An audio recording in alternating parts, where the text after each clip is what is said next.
Hoy, hindi kayo dito. Sabi ni Pastor, yung mga pinakain, hindi nag-cheat. Pag silabas kayo, tago kayo ng tago dyan. Hindi na pinasarap ang mga anak ko. Dapat daw yung nanay. Ayun. Ayan nga po. Si Ina Jean. Yung pangalan po na Jean ay sadyang legend po. Kasi siya po ay nina ng lahat, ate ng lahat, kapatid ng lahat. Isa po ang pamilya ko sa beneficial ng pagbutihan po.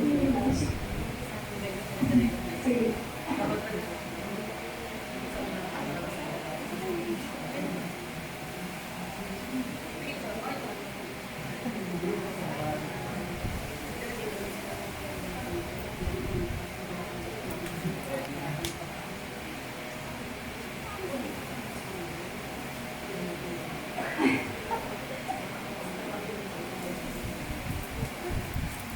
Pasensya na po.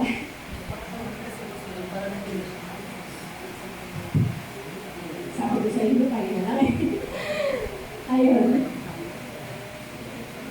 Si Inachit po yung mga panahon na nandito pa kami. Sadyang full support at hindi sa family ko wala. Financially, emotionally, material ko hindi ko talaga siya. Panahon na lang kailangan natin siya. Hindi po ako nagsasabi sa kanya, pero nakikita niya po yung sitwasyon. Nagpakusap po siya, ganun po siya kabuti. Alam niya yung sitwasyon mo, alam niya yung kalagayan mo. Nagpakusap po talaga siya. Hindi mo na kailangan mag-asa sa kanya. Never po ako mag-asa sa kanya na kahit na ng tulong, pero siya po yung nagbibigay ng pusa. Nakakatuwa sa kanya. Alam mo, yung mga anak ko noon, pag uwi namin, galing ng church, pag uwi namin may mga baon na yan. Bukod sa labi dito, pinapakain niya sa church, binubusog niya. Pag uwi ng mga anak ko, kapakita lang sa akin na hindi na kami ni Lola Chief. May mga baon na yan sila pag uwi. Tapos, nung na ano nga kami dito, na-dispatch kami dito. Sorry. Napunta po kami sa Malayo, never po nawala yung suporta niya. Talagang nandiyan po talaga siya, sumusuporta palagi sa amin. Sa lahat ng pagkakataon, pagkailangan, nandiyan po talaga siya para sa pamilya namin. Kaya po, hindi po siya manilimutan ng pamilya ko. Ang mga anak ko, lumaki po yan na hindi nalilimutan ng pangalang Lola Chief. Pagdating po yan ng December, never po kami nawala sa bahay na tuwing December 25. Kasi nakalimutan ko po sabihin yung testimony si Pastor Clasco na tuwing December 25, nandun sila sa bahay.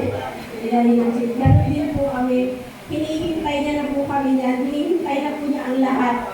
Nakahanda na po ang lahat ng mga ibibigay niya para sa bawat isa. Ganun po kalawak yung puso niya para sa bawat isa.